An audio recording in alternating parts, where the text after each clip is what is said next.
They say the first casualty of war is the truth.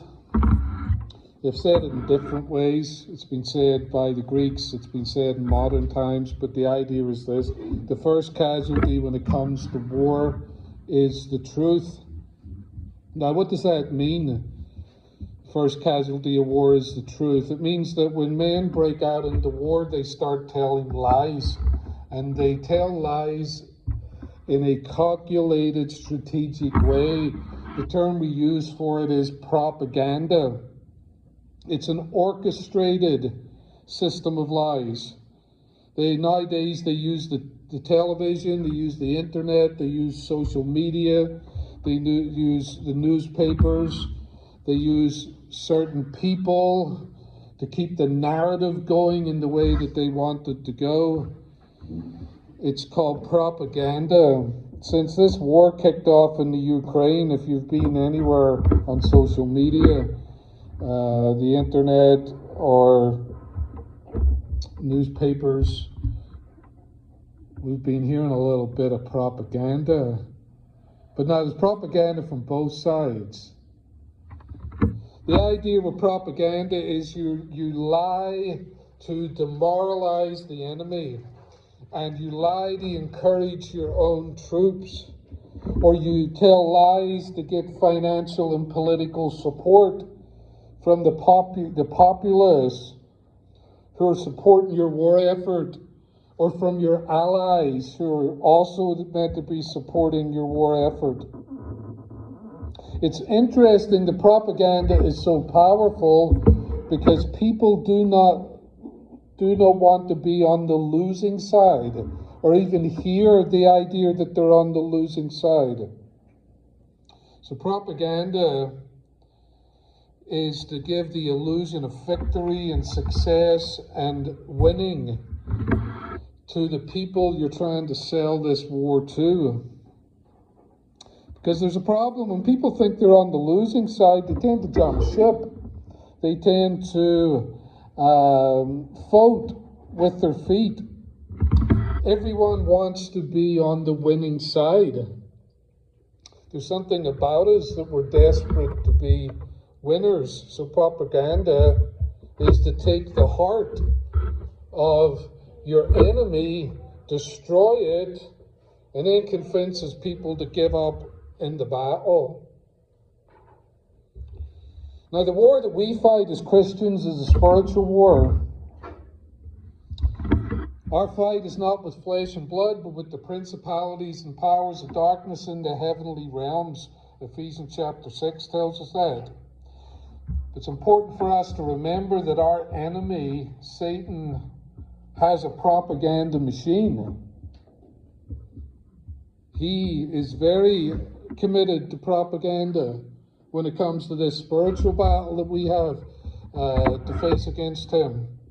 His objectives are to demoralize us and to encourage those who have sold themselves into slavery to him. To get support from his people on the ground, he sells lies. He sells the illusion of victory, the illusion of success, the idea that he's winning in this world. The reason for that is because his slaves, and sad to say they are his slaves, might start jumping ship if they realize that he is a defeated foe. As we said, people tend to vote with their feet. When it comes to losing, they want to be winners, and they're desperate to be winners. So Satan perpetuates this lie that he is ruling in this world. And we've even had people claiming to be Christians, or people who have got it wrong, telling us that he is the Lord of this world. Jesus nailed that lie down when he said in Matthew 28:18, all power in heaven and earth has been given unto me. Heaven and earth has been given to me, Jesus says. If we buy into the lie that Satan is the God of this world, and I know there's scripture that talk that way, it doesn't mean that he's ruling in this world. It means that he is influencing those who are given over to wickedness, those who are of the world. But Christ is the Lord of heaven and earth, and we at times give Satan too much power in our minds. If we give this liar, if we give him a foothold in our minds with his propaganda about ruling in this world, we're going to act in certain ways. We're going to think in certain ways, and that's going to affect how we act. Because if you can defeat your enemy in their minds, they'll quit fighting. Why even bother to fight? We're beaten already, is what Satan wants us to believe with his propaganda. Target decided, the chain retailer, Target, they decided that they were going to come up with a new line of clothing. And the clothing was aimed at little kids. And the line of clothing that they chose to aim at little kids was transsexual clothing, aimed at the youngest children, made in a way that if they wanted to pretend they were a girl or pretend they were a boy, then the clothing would help them do it. That's what Target decided to do. And it's interesting that pedophiles target kids. Pedophiles target kids. The next time you're going to go spend your money in Target, remember that pedophiles target kids. Now, who would come up with an idea like that? Who would come up with the idea that we're going to get clothing and make it for little children so that they can pretend that they're little boys or little girls and grow up into this woke transgenderism wickedness? Where would that come from? Well, strangely enough,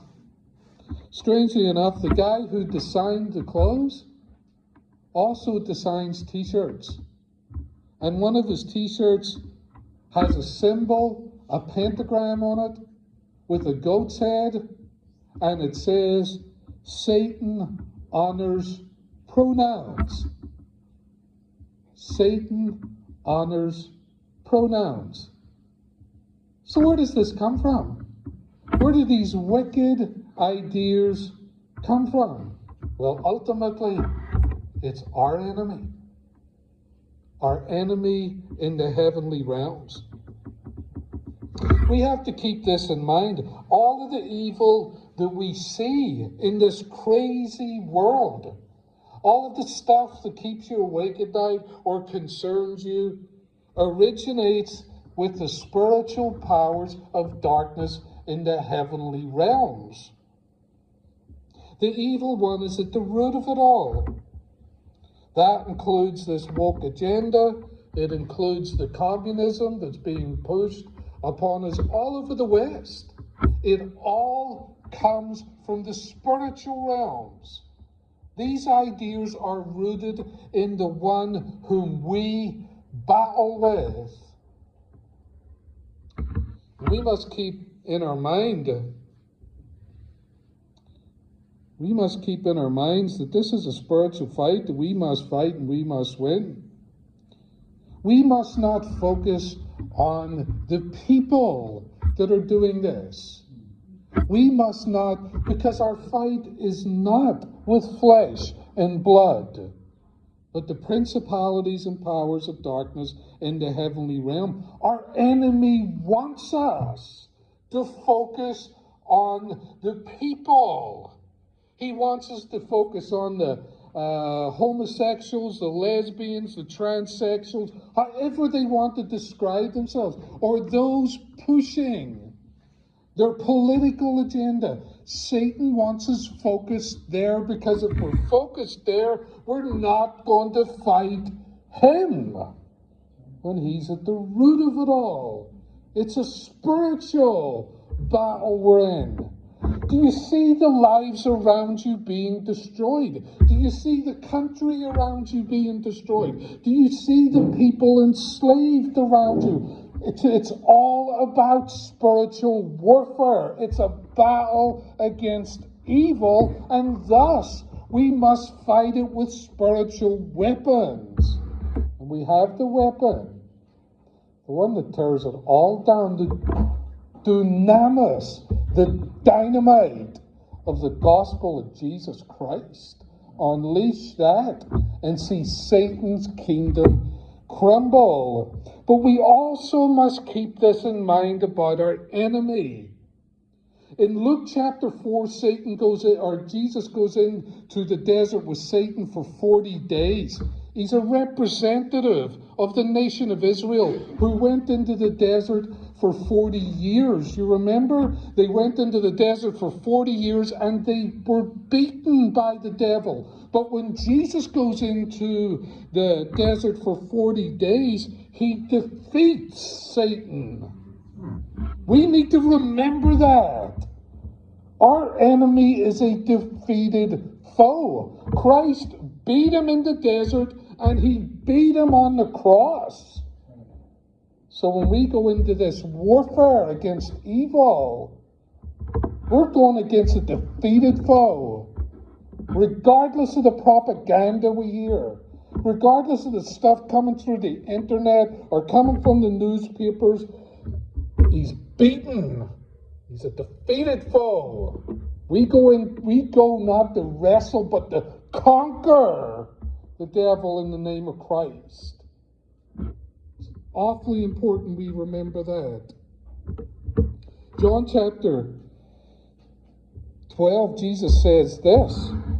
Jesus answered them and said, "This voice did not come because of me. He's been acknowledged by the Father. Again, this is my beloved Son.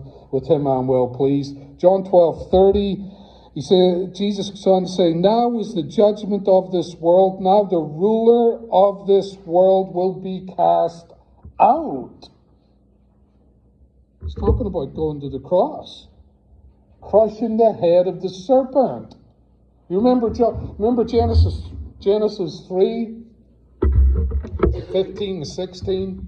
They fall in the garden.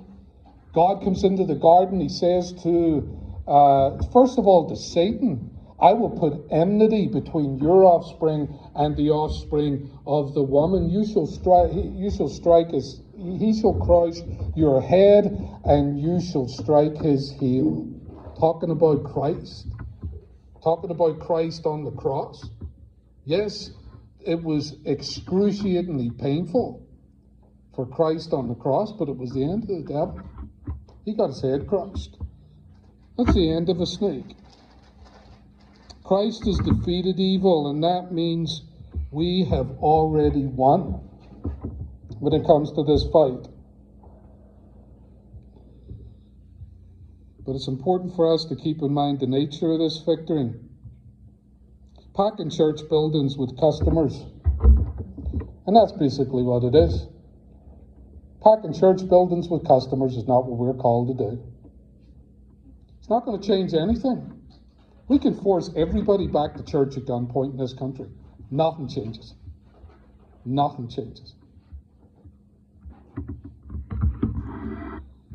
I met a man this past week. Oh, what an interesting conversation. I was in a conversation with two other guys. I can't remember how it came out, but I said to this one fellow, I said, "So are you a Christian?" He says, "Oh, no," he didn't. How did he respond to that? He said, "Of course." I thought, oh, that's a strange response. He said, "We're hardcore Christians." I said, "Oh, is that right?" He says, "Yeah." And then he mentioned the denomination. He says, yeah, we're very conservative. He says, we've got a great preacher. He keeps us all focused on Scripture. I says, okay. I said, did they love one another? And he was caught back. He says, what? He says, do they love one another? And that's the one that always trips him up. And he said, well, yeah, well, some of them do, and there's these guys, and this, and that, and the other. I said, okay, would they die for you? And his face, literally, he got angry. He says, nah. Filling church buildings with people's not going to change anything. Not going to change anything in this world. But going out into this world,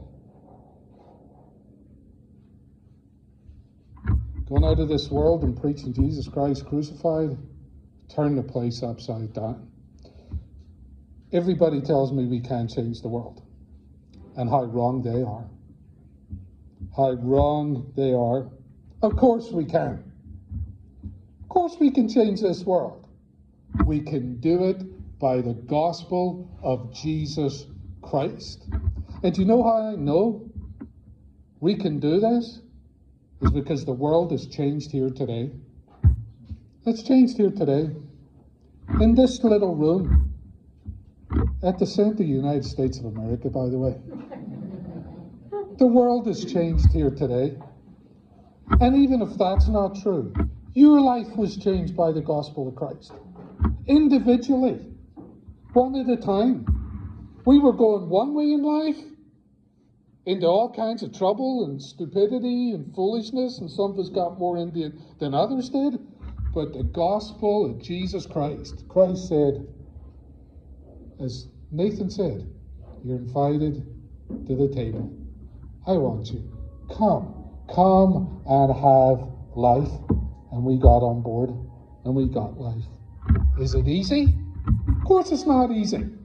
He didn't call us to easy. For goodness sake, he said, take up your cross and follow me. Not take up your easy and follow me. Take up your cross. I'll tell you what's easy. Going to your church building 3 times a week. That's easy to do. Anybody can do that.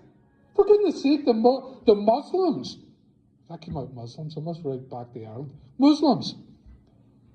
The Muslims go and meet for 3 days. All of them go to their buildings in one of their feasts for 3 days and live together. 3 days. Anybody could do that. Jesus didn't call us to easy. He called us to take up a cross and follow him and to fight this good fight. But above all, to preach this gospel and to love one another as he has loved us. And how do we know what love is? This is how we know what love is. That he laid his life down for us. And we ought to lay our lives down for the brethren.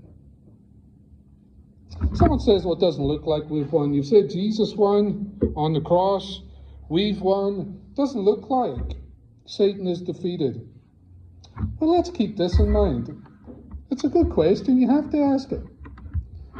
Our enemy has not surrendered. He hasn't negotiated in defeat.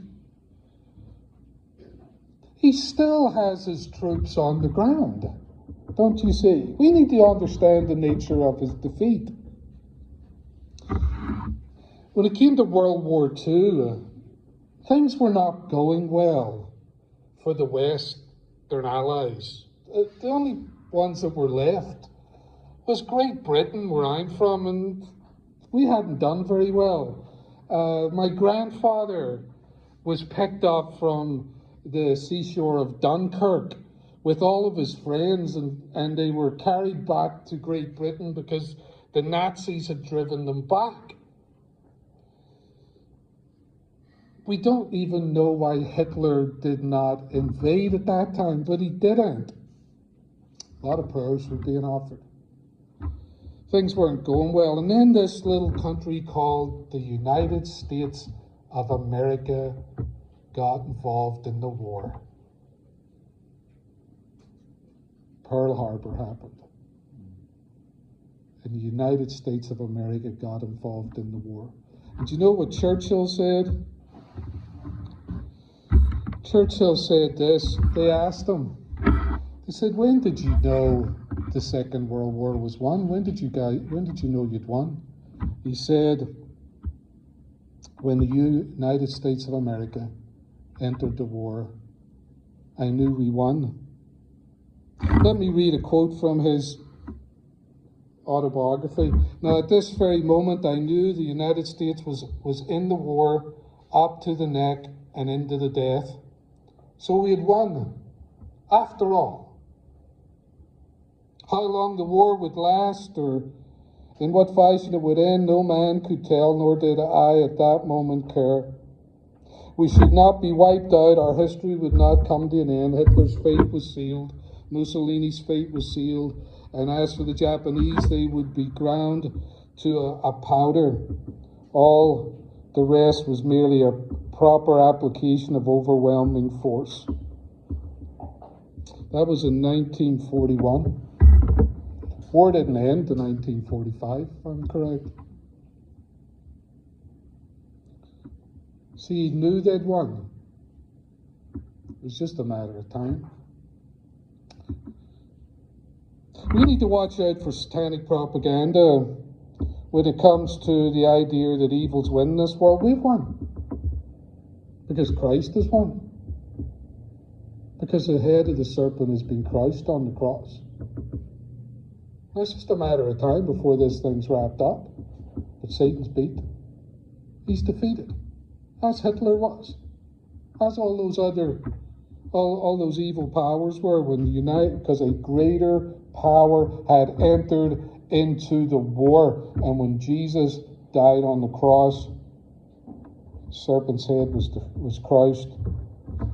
That greater power is now on the throne, and our enemy is defeated. I want to wrap this up here. How do you know it's satanic propaganda? Let me put this to you. Everything you hear negative about Christianity is a lie. It's a lie, whatever it might be. You hear we're losing our young people, it's a lie of the devil. You hear that the church is shrinking, it's a lie of the devil. You hear that, oh no, all the churches are going to close, and by 2050, there's not going to be any more Christians in the United States of America. It's a lie. I've been hearing it since the 90s. We're not meant to be here, according to the statisticians that I was hearing in the 90s. It's all propaganda, and it's a lie. Satan is defeated. Christ has risen from the dead. We've won this thing. Now what we're called to do is go out and combat all of these evil, satanic lies with the gospel of Christ. We're to walk in this world victorious. Carry yourselves as conquerors, not as people who are being oppressed by evil in this world. That does not oppress us. We oppress it. It's terrified of us. And we carry ourselves that way. We'll defeat these satanic lies with the gospel. But above all, and this is not optional, and it's not easy, but it's what Christ has called us to do, is to love one another.